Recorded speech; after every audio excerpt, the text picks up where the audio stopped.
ایک جنگ ہوئی ہے یرموک، جس میں روم کی طاقت ٹوٹ گئی۔ اس میں 3 لاکھ تھے رومی، 30,000 تھے صحابہ تابعین۔ رومیوں کے لشکر میں 60,000 عرب تھے۔ تو ایک دن رومیوں کے سردار نے کہا کہ آج صرف عرب نکلیں تاکہ یہ لوہا لوہے سے ٹکرائے۔ ایک دن طے ہوا کہ کل جو لڑائی ہوگی صرف عربوں سے لڑیں۔ تو یہ خبر پہنچی حضرت خالد کو، تو انہوں نے ابو عبیدہ سے فرمایا مجھے 30 آدمی دے دو، 30، میں 60,000 سے لڑنے جاتا ہوں۔ ابو سفیان کہنے لگے مذاق کر رہے ہو؟ کہ نہیں مذاق نہیں کر رہا ہوں، تو کیوں بزدل بنتا ہے؟ اسلام لانے کے بعد بزدل ہو گیا ہے، جاہلیت میں جبار، اسلام میں بزدل۔ کہنے لگے میں بزدلی کی بات نہیں، انصاف کی بات کرتا ہوں۔ 30 آدمی تھوڑے ہیں، تو نے اگر کچھ کرنا ہے تو 60 لے کے جا، 60 آدمی 60,000 کے لیے، 60 آدمی 60,000 کے لیے۔ کسی فوج کے قانون سے پوچھو، کسی جرنیل سے پوچھو، آج کے پچھلے دور میں 60 آدمی 60,000 سے لڑنے جا رہے ہوں، کوئی ہے عقل میں آنے والی بات؟ تو حضرت ابو عبیدہ فرمانے لگے بھائی خالد 30 تھوڑے ہیں، 60 لے جاؤ۔ کہنے گے بات یہ ہے ابو عبیدہ، اس لشکر میں، تیرے لشکر میں، اس تو امیر ابو عبیدہ تھے، اس لشکر میں کچھ لوگ ایسے ہیں جن کو میں ذاتی طور پر جانتا ہوں، جب اللہ کے سامنے ایسے ہاتھ اٹھاتے ہیں تو اللہ ان کے ہاتھ خالی واپس کبھی بھی نہیں لاتا۔ اس لشکر میں ایسے لوگ ہیں۔ اس 30,000 کے لشکر میں 1,000 صحابہ تھے اور 29,000 تابعین تھے۔ کہ میں جانتا ہوں اسی مجمع میں ہیں، جب وہ یوں ہاتھ اٹھاتے ہیں اور یا اللہ کہتے ہیں تو کبھی اللہ ان کا ہاتھ خالی واپس نہیں لاتا۔ تو حضرت ابو عبیدہ کہنے لگے پھر تو چن لے 60 آدمی۔ حضرت خالد بن ولید نے نام لینے شروع کیا، این فضل بن العباس، سب سے پہلے اہل بیت سے شروع کیا، فضل بن عباس کہاں ہیں؟ این زبیر بن العوام، زبیر بن عوام کہاں ہیں؟ این عمرو التمیمی، عمرو تمیمی کہاں ہیں؟ سب سے بڑا ڈاکو بنو تیکا، رافع بن عمیرہ۔ اللہ کے نبی نے کیا محنت کی تھی کہ وہ کتنے نمبر پر آ رہا ہے، کن لوگوں میں آ رہا ہے؟ خالد بن ولید ان لوگوں کو بلا رہے ہیں کہ جب وہ یوں ہاتھ اٹھاتے ہیں تو اللہ ان کے ہاتھ خالی نہیں لوٹاتا، جب اللہ کے سامنے ہاتھ پھیلاتے ہیں تو اللہ ان کی جھولی خالی واپس نہیں لاتا۔ تو چوتھے نمبر پر کس کو بلایا؟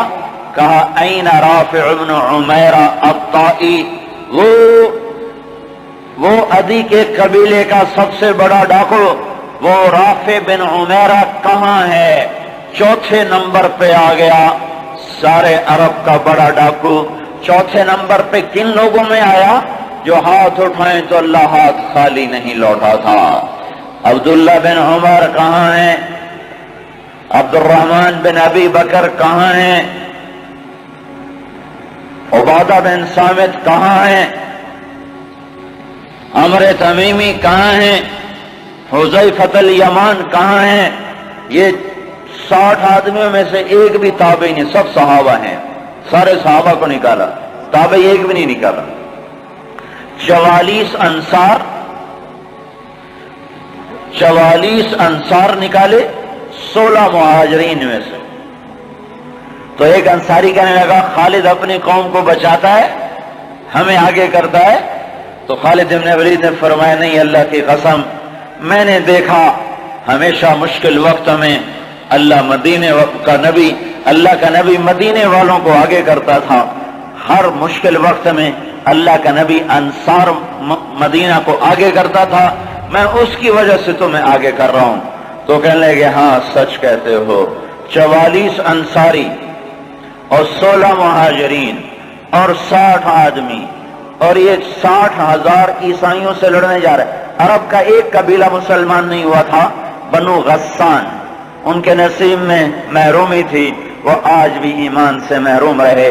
تو یہ 60,000، یہ 60، جب آمنا سامنا ہوا تو وہ سردار کہنے لگا، جبلہ بن ایہم دیکھا ڈر گئے نا، میرا نام سنتے ہی ڈر گئے، دیکھو صلح کرنے آ رہے ہیں مجھ سے صلح کرنے، آج میں ایسی شرطیں رکھوں گا یہ ذلیل ہو جائیں گے۔ اس کے باپ کو بھی نہیں پتا کہ لڑنے آ رہے ہیں، جب سامنے آ کے کھڑے ہوئے تو اب صفوں میں سے آگے آ گیا، کہنے لگا آج ایسی شرطیں رکھوں گا تو میں چھوٹی کا دودھ یاد آئے۔ اس خالد نے کہا کون سی شرطیں؟ کہ تم کیا کرنے آئے ہو؟ کہ لڑنے؟ کہ تم صلح کرنے نہیں آئے؟ کہ نہیں لڑنے آئے ہیں۔ وہ بھی آگے عرب تھا، کہ جاؤ جاؤ تیاری کر کے آؤ، عرب کی ماؤں کا میں تانا نہیں سننا چاہتا کہ جبلہ نے 60 آدمیوں پہ 60,000 سے حملہ کر دیا، وہ بھی بیچارہ بدبخت عربی تھا، کفر میں مر گیا۔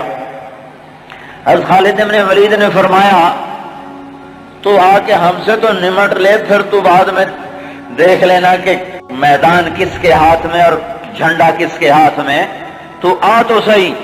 وہ تیار نہیں ہو رہا کہ میری بھی غیرت گوارا نہیں کرتی، انہیں حملے کا حکم دیا۔ جب خالد بن نہیں ٹلے انہیں حملے کا حکم دیا۔ 60,000 حملہ کرنے جا رہے ہیں، 60 آدمی، 60۔ زرار ابن ازور نے زندگی میں ایک دفعہ زرہ پہنی، وہ یہی لڑائی تھی، نہ اس سے پہلے پہلی نہ بعد میں پہنی۔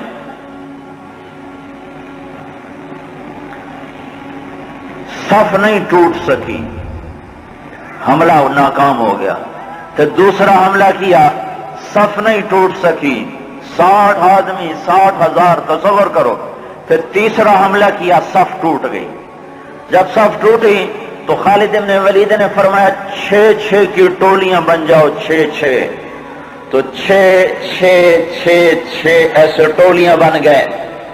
معاذ بن جبل رضی اللہ تعالی عنہ زور زور سے اس وقت یہ قرآن پڑھ رہے تھے، ان اللہ اشترى من المؤمنین انفسهم واموالهم بان لهم الجنہ یقاتلون فی سبیل اللہ فیقتلون ویقتلون وعدا علیہ حقا فی التوراة والانجیل والقرآن ومن اوفى بعهده من اللہ فاستبشروا ببیعکم الذی باعتم به وذلک هو الفوز العظیم۔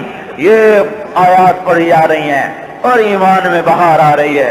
خالد بن ولید 6 آدمیوں کے ساتھ، خالد بن ولید، فضل بن عباس، زبیر بن عوام، عبد الرحمن بن ابی بکر اور زرار بن ازور اور رافع بن عمیرہ الطائی، یہ 6 آدمی ایک ٹکڑی میں تھے۔ 6 آدمی، ان میں رافع، وہ رافع ڈاکو بتا رہا ہوں، ڈاکو، وہ ڈاکو کہاں جا چکا ہے، وہ کتنا بلند ہو چکا ہے، وہ کیا کام کیا تھا میرے نبی نے، کیا کام کیا تھا میرے نبی نے، جس نے ڈاکوؤں کو ایسا اونچا پہنچا دیا کہ عرش ان کی دعاؤں پہ ہلنے لگ گیا۔ تو عبادہ بن صامت فرماتے ہیں للہ در خالد ابن الولید، میں قربان جاؤں، خالد جیسا مائیں کوئی روز تو نہیں جنتی۔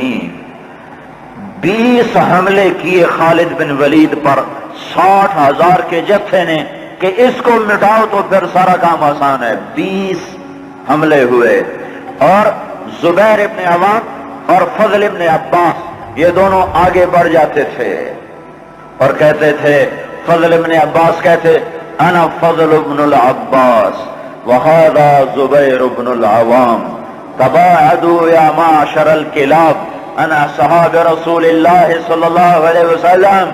ارے نادانو، میں ہوں عباس کا بیٹا فضل، اور یہ اللہ ہمارا ساتھی ہے، وہ اب بھی ساتھ دینے کو تیار ہے۔ یہ ہے عوام کا بیٹا زبیر، اور یہ کہہ کر دونوں حملہ کرتے اور ایسے شیر کی طرح تھے کہ آگے بکریوں کی طرح وہ بنو غسان پیچھے ہٹتے۔ 20 حملے کیے، 20 کے 20 انہوں نے توڑ کے رکھ دیے، اور یہ 6 کی ٹکڑی کو توڑ کوئی نہ سکا عصر تک۔ اور آئے ہائے، ابو عبیدہ کہنے لگے خالد نے ہلاک کر دیا میرے ساتھیوں کو۔ صحابہ، سارے صحابہ تھے نا، تابعی کوئی نہیں تھا، کہ خالد نے صحابہ کو شہید کروا دیا، میں عمر کو کیا جواب دوں گا؟ کہنے گا اٹھو تیاری کرو، چلو حملہ کرو۔ ابو سفیان کہنے کہ بیٹھ جاؤ، ابو عبیدہ بیٹھ جاؤ، اب تقدیر کا انتظار کرو، یا بھیجتے نہیں یا بھیجا ہے تو انتظار کرو، اگر وہ قتل ہو گئے تو اس میں غم کی کیا بات ہے، جنت میں جائیں گے، لیکن اب جانا بزدلی ہے، بیٹھو۔ ابھی یہ دونوں سرداروں کی آپس میں بات ہو رہی ہے، ابو عبیدہ زور دے رہے ہیں کہ نکلو، ابو سفیان کہہ رہے ہیں بیٹھو اب نہیں نکلو۔ ابھی دونوں ایک دوسرے کو قائل نہیں کر سکے کہ ایک دم وہاں سے بھاگنے کی آواز آئی۔ کیا دیکھا کہ وہ 60,000 کا لشکر بھاگ رہا ہے اور ان کے طبل بھی رہ گئے، ڈھول بھی رہ گئے، اور ان کو اپنی جان کی پڑ گئی۔ اور ابو سفیان نے کہا اب چلو۔ اب جا کر پہنچے تو کیا دیکھا، خالد بن ولید 20 آدمیوں کے ساتھ کھڑے ہوئے ہیں اور 40 آدمی غائب ہیں، اور خالد بن ولید سے اپنے منہ پہ ہاتھ مار رہے ہیں، ہائے 40 اصحاب رسول شہید ہو گئے، ہائے یہ میں نے کیا کر دیا۔ تو اس وقت رافع رضی اللہ تعالیٰ عنہ کہنے لگے اب بھائی دیکھو تو صحیح، شاید پیچھے نہ چلے گئے ہوں، لاشیں دیکھو، لاشیں دیکھو۔ لاشوں کو دیکھنا شروع کیا تو 5,000 لاشیں تھیں عرب عیسائیوں کی، اور صحابہ کو دیکھنا شروع کیا تو ٹوٹل 10 آدمی شہید ہوئے تھے صبح سے عصر تک، ٹوٹل 10۔ تو خالد بن ولید کی جان میں جان آئی، کہنے کہ تو پھر باقی 30 کدھر ہیں، باقی 30 کہاں گئے؟ تو کہا ضرور وہ ان کے پیچھے چلے گئے ہوں۔ خالد بن ولید نے نعرہ لگایا تھا بھاگنے والوں کے پیچھے مت دوڑو، دیکھو جوش میں پیچھے کچھ بھاگ گئے ہوں گے، کہا ضرور وہ پیچھے چلے گئے ہوں گے، تو کون ان کا پتہ کرے گا؟ تو خالد بن ولید نے فرمایا میں ہی جاؤں گا۔ تو ابو عبیدہ کہنے لگے تو سارے دن کا تھکا بھی ہے، زخمی بھی ہے، تو آرام کر، تیری جگہ کوئی اور چلا جائے گا۔ کہنے لگے آرام تو انشاءاللہ جنت میں کریں گے جا کے، اما الراحۃ فغدا انشاء اللہ فی الجنہ، آرام تو جنت میں ہوگا انشاءاللہ، یہاں آرام نہیں ہے کام ہے۔ اور ایڑ لگا دی، تھوڑی دور گزرے تھے، گئے تھے تو آگے گھوڑوں کو ٹاپ، تو انہوں نے تکبیر پڑھی، آگے سے تکبیر کی آواز آئی تو وہ فضل ابن عباس کی آواز تھی۔ تو جب قریب آئے تو اللہ کے مطلب کہاں چلے گئے تھے؟ کہا ہم نہ رہ سکے، ہمیں کہا ان کو اور مارو، ہم ان کے پیچھے بھاگے تھے۔ وہ 30 آدمی پیچھے بھاگے، ان میں 5 قید ہو گئے اور 25 واپس آ گئے۔ ان میں زرار ابن ازور بھی تھے جو قید ہونے والوں میں تھے، 4 اور غیر معروف تھے۔ معروف مشہور ہستیوں میں زرار ابن ازور رضی اللہ تعالیٰ عنہ، 4 آدمی اور۔ پھر خالد بن ولید ان کو چھڑا کر پلا، وہ پھر الگ کہانی ہے، وہ تو پھر میں ساری تاریخ سنانا شروع کر دوں گا۔ تو پھر ان کو کیسے چھڑایا، کیسے لے کر آئے، اللہ کی کیسی غیبی قدرت اور تائیدیں ان کے شامل حال ہوئیں۔ میں یہ بتانا یہ چاہتا تھا کہ حضرت محمد صلی اللہ علیہ وسلم نے بغیر پیسے کے، بغیر ملک کے، بغیر مال کے، بغیر اقتدار کے، بغیر سونے چاندی کے وہ کیا کام کیا تھا جس نے ڈاکوؤں کو اتنا اونچا پہنچایا کہ ہاتھ اٹھاتے تو دعائیں قبول ہوتی تھیں۔